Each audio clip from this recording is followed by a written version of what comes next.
Salut à tous les passionnés de cybersécurité et bienvenue dans la Minute Cyber, votre dose rapide d'actualité pour rester à la page. Cette semaine, les alertes fusent. La CISA, par exemple, a émis un avertissement urgent concernant des vulnérabilités zéro-day critiques dans les dispositifs Cisco ASA.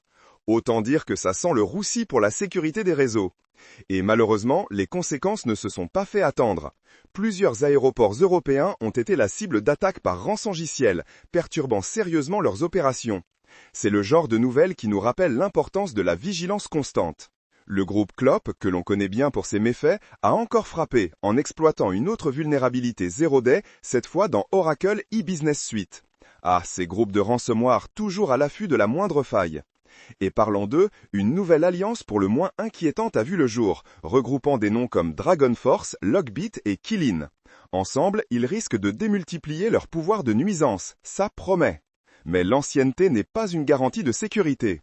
Figurez-vous que Redis a dû corriger une vulnérabilité d'exécution de code à distance qui traînait depuis 13 ans. Oui, 13 ans. Comme quoi, même les vieux démons peuvent ressurgir. Et pour l'avenir, Microsoft nous met en garde contre des campagnes de phishing ultra sophistiquées dopées à l'intelligence artificielle. Les attaques deviennent de plus en plus difficiles à distinguer du vrai. Méfiance. Dans la même veine, nos chers chatbots censés nous aider sont désormais exploités comme des portes dérobées pour accéder à des données sensibles. C'est le monde à l'envers. Et sur nos smartphones, le cheval de Troie Android d'Adsbro cible activement nos appareils, siphonnant nos informations. Il faut vraiment redoubler de prudence avant de cliquer ou de télécharger n'importe quoi. Côté géopolitique cyber, la Corée du Nord est toujours dans la course. On estime qu'ils auraient volé pas moins de 2 milliards de dollars en crypto-monnaie cette année. Un budget conséquent pour leurs activités. Mais terminons sur une note un peu plus positive.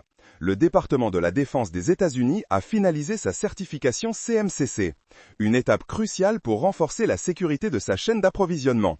C'est un pas dans la bonne direction. Et voilà, c'est tout pour cette édition du Cyberflash Report.